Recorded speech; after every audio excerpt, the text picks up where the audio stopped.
Okay. First off, it's hot.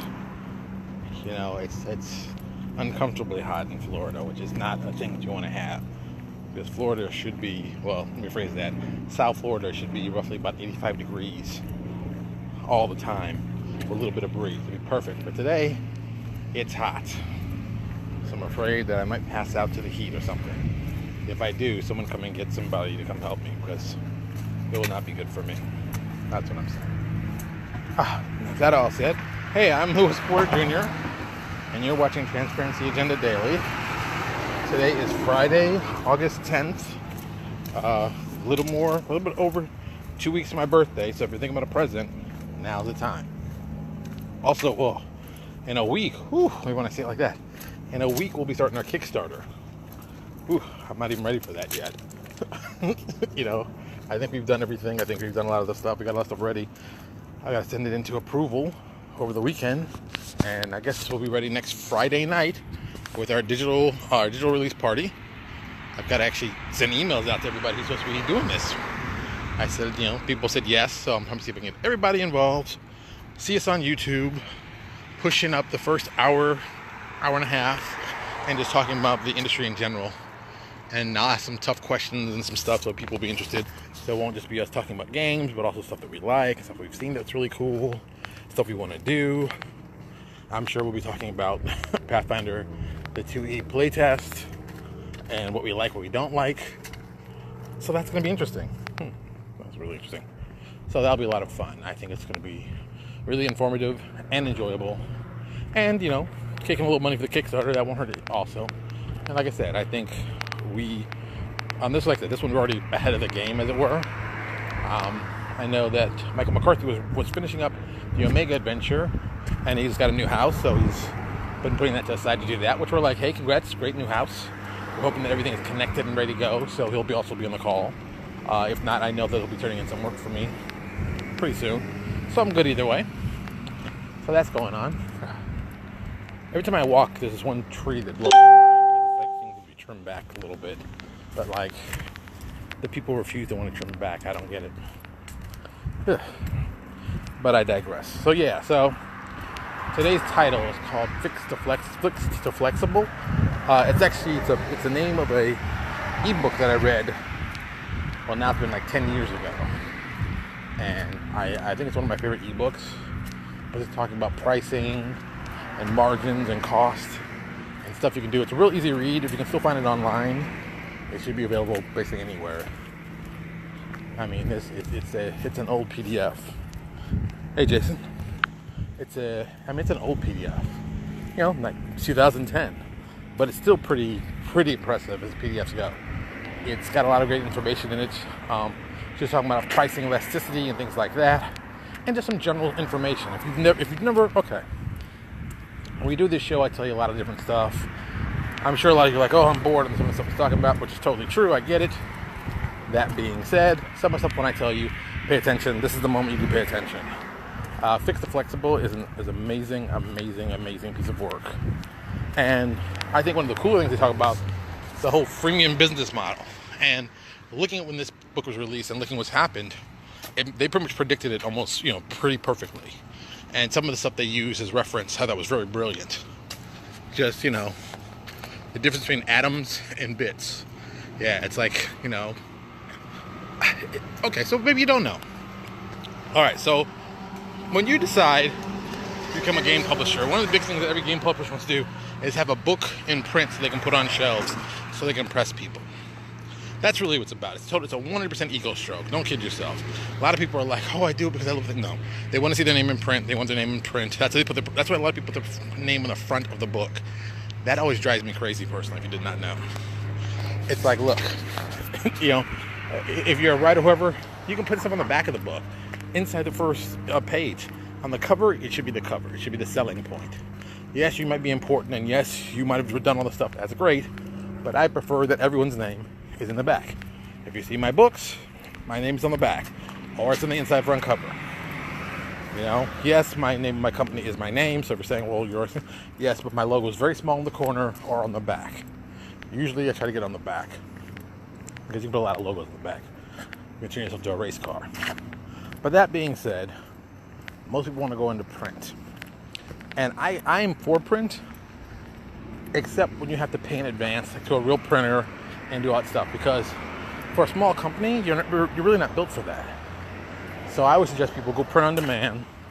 It costs you more per copy than would be if it was print, but you don't have thousands of books just laying around in your office or your room or your garage that haven't sold. What was it? There's a company, I can't remember anymore. It's been, they were a D20 Modern company. That's what I remember. Hey, Michael. What was the name of the book? I see the book cover. I can't remember the title. They did one of those things. They got such a great rate for books. They bought 10,000 copies. And I think they bought, when they made the book, something changed, and they got kind of hit in the middle of it. I can't remember if they went from 3.0 to 3.5 or whatever. It's been such a long time. But for some reason, they got nailed in the middle of it. So they went from, like, the pre-order was initially like 3,500, which still is not great out of 10,000, to like 1,000. So they had to eat like 9,000 books. 9,000 books. That's a lot of books. And even at $1 a piece, that's a lot of money.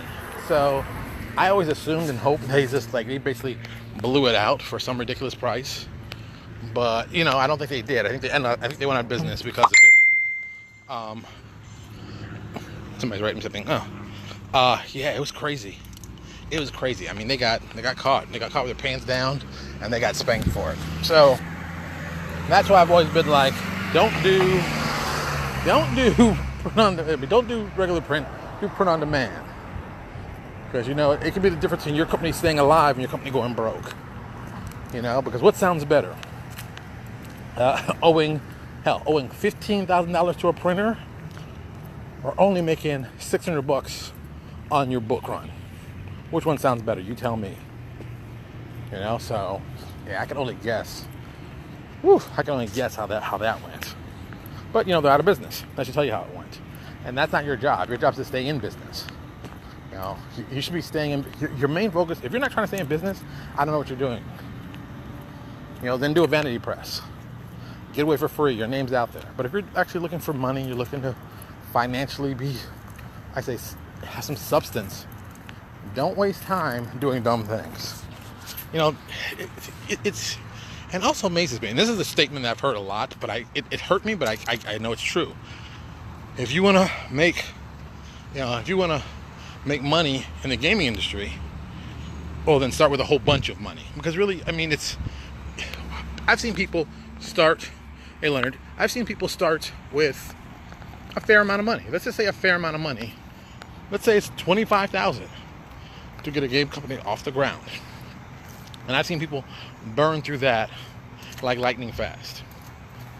It's amazing to me how many people are like, yes, I have money to start my game company, and then they do the most ridiculous things with the money.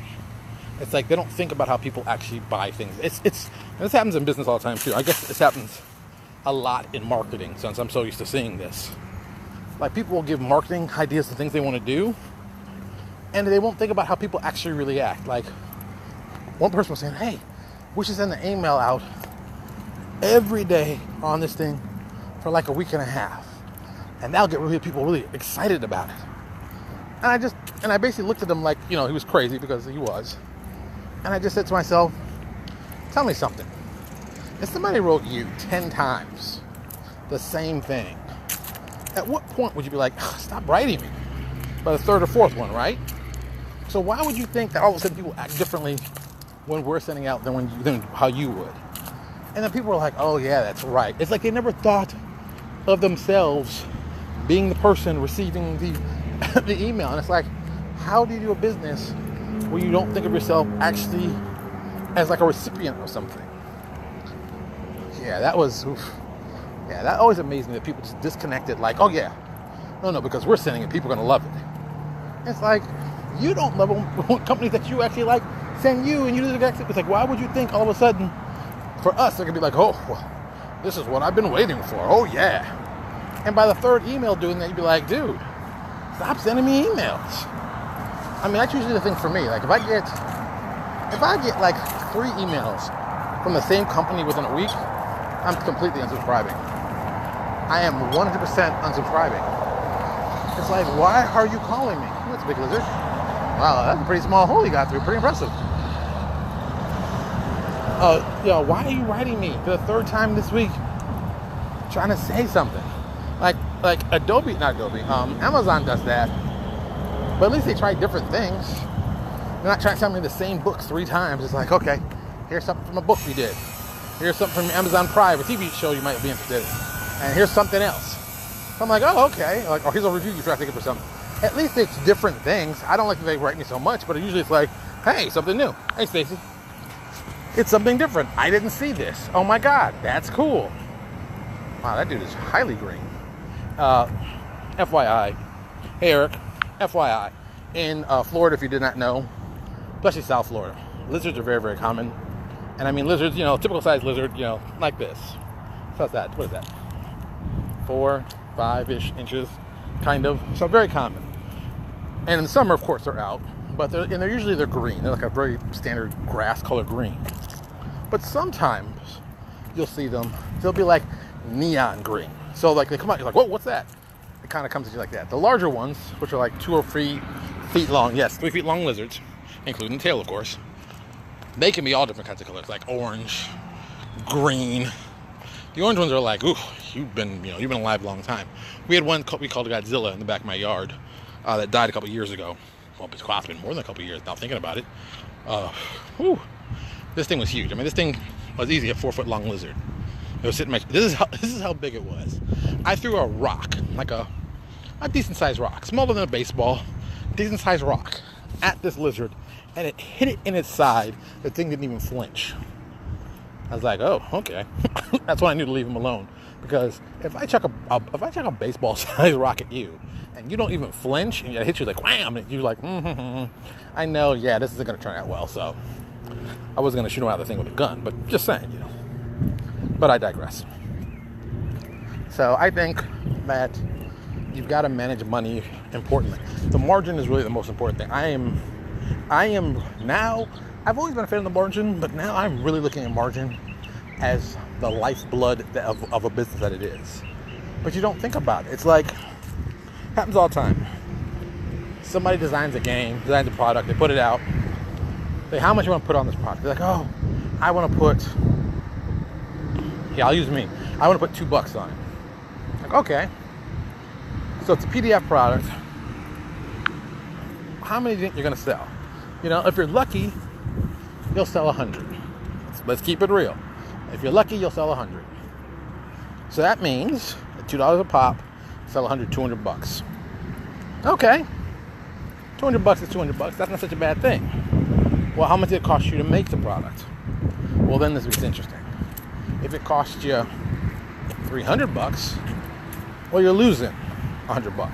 And what did I tell you before? That's not what we want you to do. We want you to make money, not lose money. So you've got to up the price. And this is where it comes in. This is the problem I think that most people fall into. They really don't know how many they're going to sell, but you really never do. But I always say 100, that's reasonable. In the lifetime, you already sell 100. If you know you're going to sell 100, you got to make a product that will sell for the price you want to sell. Plus, you got to consider in the percentage. Because I said $2. So 100 people were like, oh, $200, easy. But I didn't include the 35% that RPG Now is taking. You take the 35% out of there, now it comes from 200 to 130. And now you're like, ooh, wait a minute, that's not what I thought it was going to be. And it's like, yeah, that's what it is. So that's the way you got to kind of look at it. Like, how much money can you make? And 100, and I'd say 100 in total is a good way to look, because you're new, you're starting out. 100 to sell on several different sites, not impossible. So, boom. Well, the product cost me $300 to make. I can't sell it less for $3, right? Well, kind of. You really can't sell it less for more like $4.50. Remember, 35% cut, that brings down the cost. Oh, it's one of those things. Someone's writing me a note as I'm doing my video, which is always kind of weird, because it's like, I want to read the note, but it actually looks like something important, but I don't want to get away from you guys because I'm doing this. This happens a lot too in business. I'll probably talk to them after I finish my walk, when I get in the cool air, because my God, it is like hot. I said it earlier, but it's really hitting me now. And me wearing long pants because of work does not help. Whew. All right. So, where was it? Yeah, pricing. So yeah, so you kind of have to price like that. Now, I also believe in, freemium business models and the ways that you can get people interested in your product while at the same time making sure you get sales later. We've done it with our Kaylathon book. We had our Kaylathon book out for years. And all it was fluff. 100% fluff.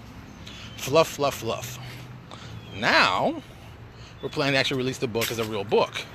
So all the crunch we've been working on for, 5, 6, 7 years is now going in this book. But also remember, I've had people download the free version for, 5, 6 years. That's hundreds, maybe even thousands of people who've downloaded it. They're already interested. They already have the free one. Here you go. Here's the pay one. Would you be interested in checking this out? And you'll probably get 10, 15, 20, well, maybe 25% download it. Well, you know what it costs. You know what it costs to develop. You make those costs, you figure out where the price point should be. Because this book, I think, is going to be somewhere that near that $4.99, $5.99 price point. We got tons of art, tons of stuff. It's about 18, 20 pages. Actually, no, it's more than that because I forgot to add those stuff. So this thing's like nearly 30 pages long. So, at this point, a $4.99 book isn't going to be so bad. Plus, people can flip through it at RPG Now, see what it looks like, and then go, ooh, this is what it looks like. All right, well, let me put my money. There's a lot of ways to make this a cool thing, which we did. And you can do the same thing, too.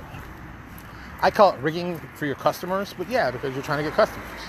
That's what we're all trying to do. We're all not Paizo. We're all not Monty Cook. Some of us are going to have to work really hard, just on our own, working hard to get stuff. That's it.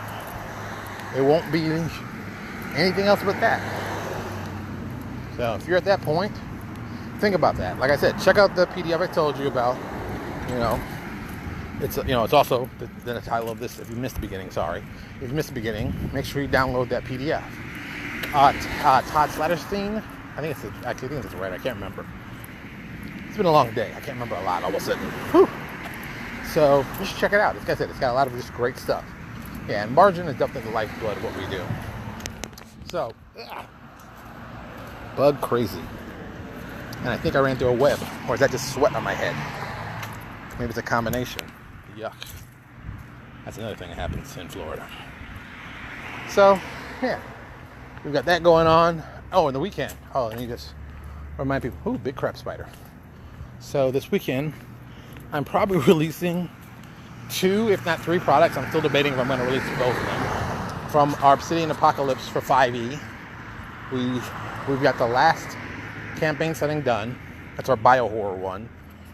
If you're God, I can't think of his name now. David Cronenberg. Thank you. If you're David Cronenberg, like The Fly, like Exploding Head. What was the name of? I can't think of the movie with the exploding head. Someone's gonna put in the thing when I'm later. I'm sure. Scanners.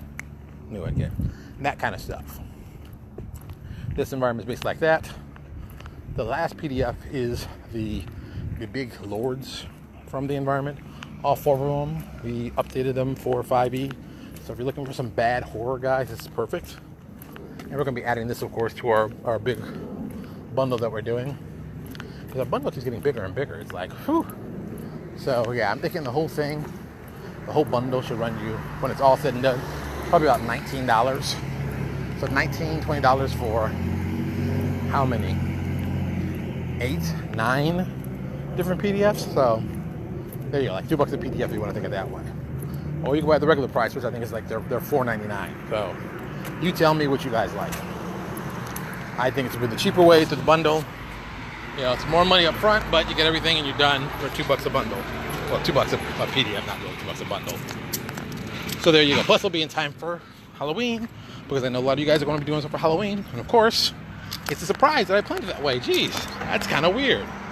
It's not kind of weird. I planned it that way. I knew Halloween would be coming up. We needed a big seller for Halloween. We have a big seller for Pathfinder. Obsidian Apocalypse Pathfinder, Obsidian Apocalypse for 5e. People want to play horror stuff. I got you covered. We got all these cool toolkits. Ta-da! Done. And that's it. That's like 90% of it right there. All right. I'm hot. I'm going to end this. I'm almost in my office. I'm almost done. You all have a good weekend. I'll talk to you all on Monday. Of course, we'll have cool stuff we'll be talking about. But enjoy your weekend and do something nice and relaxing. Because I know for Lucas, he has to go back to school on Wednesday. That's when he starts school. I know a bunch of kids are already starting school. It's crazy. Back to school. Like my cousins in Phoenix started like this week, which I was like, what? It's the first week of August. It's still summertime. So I don't know how they do it in Phoenix, but it's crazy. All right, everybody. You all have a good weekend, and I'll talk to you all later.